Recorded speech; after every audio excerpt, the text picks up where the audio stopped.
Bismillahirrahmanirrahim. Assalamualaikum warahmatullahi wabarakatuh. Selamat pagi teman-teman semua. Waalaikumsalam.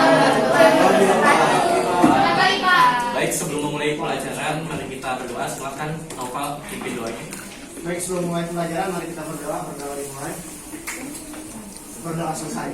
Baik, terima kasih Naufal. Oke teman-teman, sebelum memulai pembelajaran, alangkah baiknya kita rapikan dulu kondisi sekitar. Kita rapikan kondisi meja supaya kondisi pembelajarannya lebih kondusif ya teman-teman. Gimana kabarnya teman-teman, semuanya sehat? Kita langsung masuk ke pembelajarannya ya, yaitu pertama-tama kita akan belajar terkait stratifikasi sosial, melanjutkan dari materi sebelumnya. Nah, di minggu sebelumnya ada yang tahu teman-teman kita belajar terkait apa dari stratifikasi sosial? Diferensiasi sosial. Oke, salah ya teman-teman. Oke anak-anak, kemarin kita sudah belajar terkait definisi dari stratifikasi sosial. Seperti yang teman-teman tahu bahwasannya stratifikasi sosial itu merupakan pengelompokan gitu ya teman-teman, atau pengklasifikasian masyarakat berdasarkan tingkatan-tingkatan gitu ya. Nah, tingkatan-tingkatan tersebut ditentukan dari status sosial masyarakat. Baik, sosial itu dilihat sebagai tingkatan-tingkatan, berbeda dengan diferensiasi sosial yang telah kita pelajari sebelumnya. Oke teman-teman, karena di minggu yang lalu kita udah belajar gitu ya terkait apa itu stratifikasi sosial, dan teman-teman sudah mengetahui gitu ya bahwasannya dalam masyarakat itu ada tingkatan-tingkatan. Maka dari itu sekarang kita mempelajari terkait jenis-jenis dari stratifikasi sosial. Nah, sebelumnya Bapak mau nanya ke anak-anak semua, orang yang di sebelah sini menjadi orang yang seperti di sebelah ini ya, kalau sebaliknya bisa nggak? Bisa. Oke, gimana kalau Bapak katakan bahwa nggak bisa? Nah, kenapa ya? Oke, kenapanya itu akan kita pelajari pada materi kita pada hari ini, yaitu terkait jenis-jenis stratifikasi sosial. Nah teman-teman, jenis-jenis stratifikasi sosial itu terbagi menjadi 3, yaitu yang pertama ada sistem yang terbuka, di mana sistem yang terbuka itu pada masyarakat dengan jenis stratifikasi sosial terbuka, masyarakatnya itu bebas untuk memobilisasi dirinya gitu ya teman-teman, baik secara vertikal maupun secara horizontal. Ketika kita membicarakan terkait stratifikasi, maka mobilisasinya itu vertikal. Jadi setiap individu dalam masyarakat dengan sistemnya seperti itu. Nah, oke. Itu contoh dari stratifikasi sosial sistem terbuka. Selanjutnya ada stratifikasi sosial sistem tertutup. Nah, teman-teman, stratifikasi sosial sistem tertutup itu bisa kita contohkan seperti masyarakat Hindu di India gitu ya, di mana nasib seseorang atau status seseorang itu ditentukan bahkan sejak dia belum lahir gitu ya teman-teman. Sudah harus jadi apa dan bagaimana nasib kedepannya itu bahkan sudah ditentukan ketika dia belum lahir. Bayangkan gitu ya teman-teman, ketika kita belum lahir tapi kita sudah ditentukan bahwa kita akan miskin sampai kita mati. Nah, seperti itulah masyarakat dengan sistem stratifikasi sosial tertutup gitu ya. Nah, di sistem kasta Hindu ada yang bisa menyebutkan apa aja? Dan yang paling tinggi, acungkan tangan. Rahmana, terus? Satria, terus?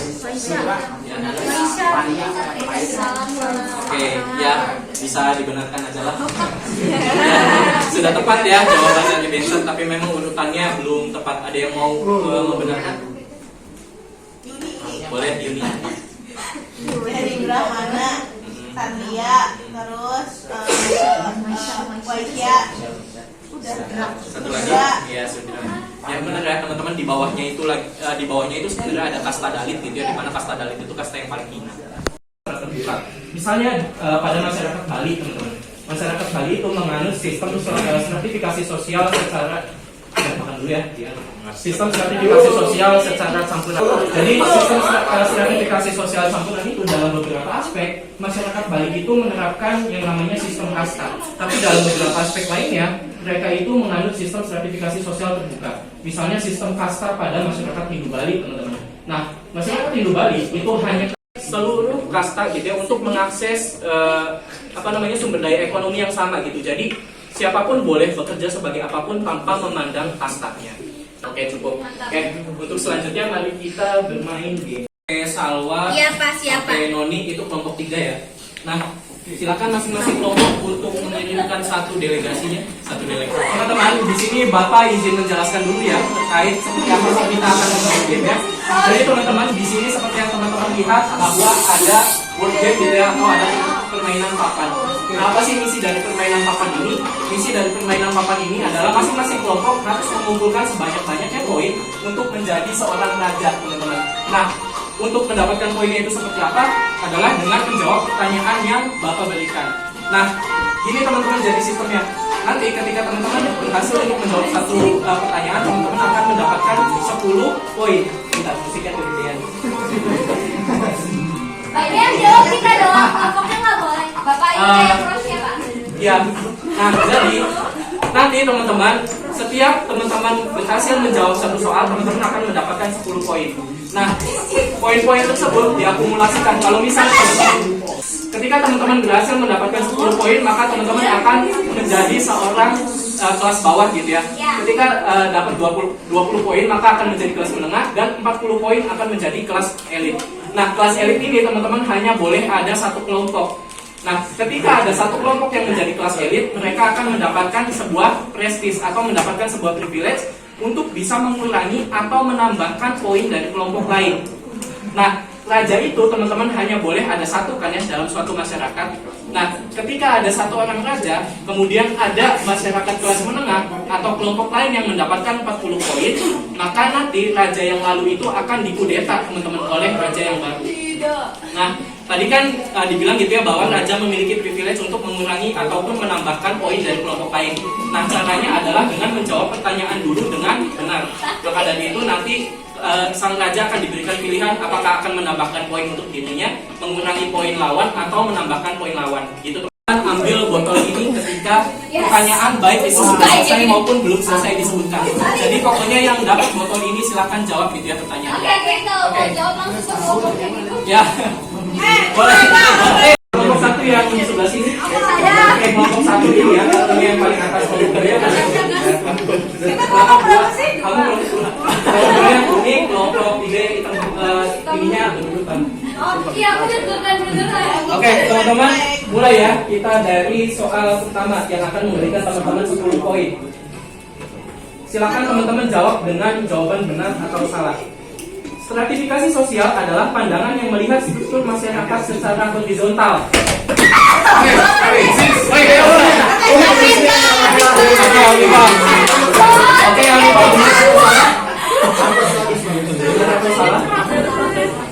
Salah.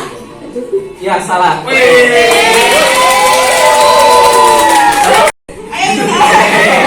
Pada masyarakat Hindu di India, pemulung dan pengemis merupakan masyarakat dengan kasta Sudra.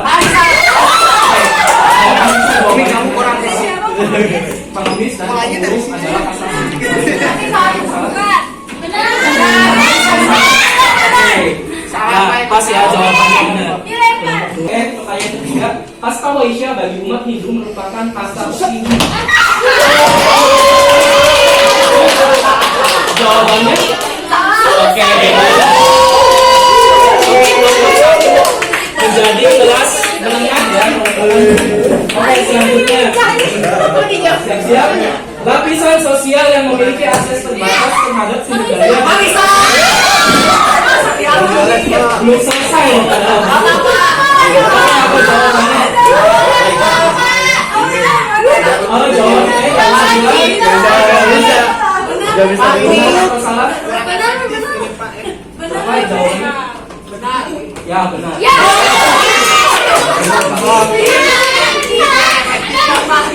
Oke, pertanyaan selanjutnya. Perhatian. Oh, kelompok 2 ya.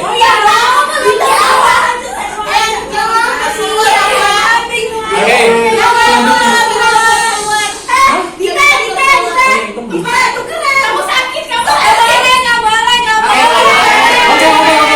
Selanjutnya, faktor yang menjadi dasar untuk pembagian masyarakat menjadi kelas sosial adalah usia.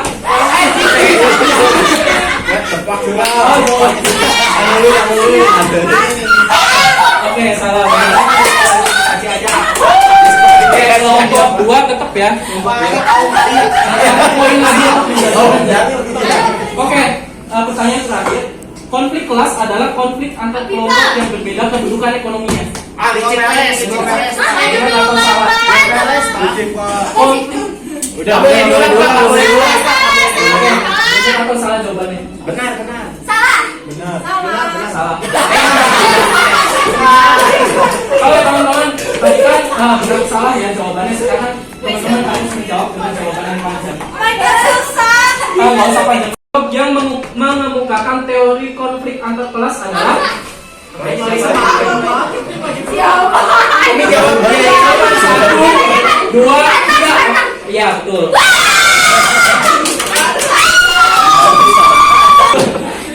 Saya berdasarkan sos. Teman-teman, organisasi sosial vertikal adalah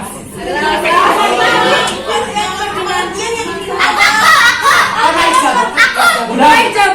Oke. Oke teman-teman, karena pertanyaannya sudah habis, silakan teman-teman semua duduk dan kelompok 3 lah yang menjadi pemenang dari. Itulah kesabaran. Oke. Dari permainan yang kita laksanakan tadi, satu orang, Mahlisa boleh? Saya boleh Cici mana? Kalau kita berusaha bisa naik ke stratifikasi yang lebih tinggi. Oke, betul ya. Jadi teman-teman, ketika kita berusaha terus-menerus ya, maka kita akan bisa untuk naik status sosialnya gitu ya, teman-teman, pada masyarakat dengan sistem stratifikasi sosial terbuka. Nah, tapi teman-teman, tinggi atau rendahnya status sosial itu mengingatkan bahwa kita tuh ada kewajiban gitu ya teman-teman untuk membantu atau untuk dibantu. Untuk orang-orang dengan kasta atau dengan status sosial yang tinggi, maka memiliki kewajiban untuk membantu. Nah, dengan orang-orang dengan kasta atau dengan status sosial yang rendah itu memiliki kewajiban untuk dibantu gitu ya teman-teman. Jadi jangan menjadi raja yang sombong gitu ya seperti tadi kelompok 2 gitu. Oke, itu judgement. Oke teman-teman, untuk menutup pembelajaran kita pada hari ini ada yang mau menyimpulkan? Enggak, dulu. Yang tadi jangan unduh. Oke, mangga. Oke, jadi stratifikasi sosial itu pertimbangan di masyarakat secara vertikal gitu Pak. Ada yang terbuka, tertutup, dan campuran. Oke, terima kasih Bensa. Oke teman-teman, untuk materi minggu depan kita akan belajar terkait ciri-ciri gitu ya, ciri-ciri dari stratifikasi sosial. Nah, untuk PR-nya mangga teman-teman untuk membaca terkait apa aja sih ciri-ciri dari stratifikasi sosial. Oke teman-teman, terima kasih atas partisipasinya. Silakan KM tutup dengan doa. Ya, sebelum pelajaran mari kita berdoa kepada Tuhan.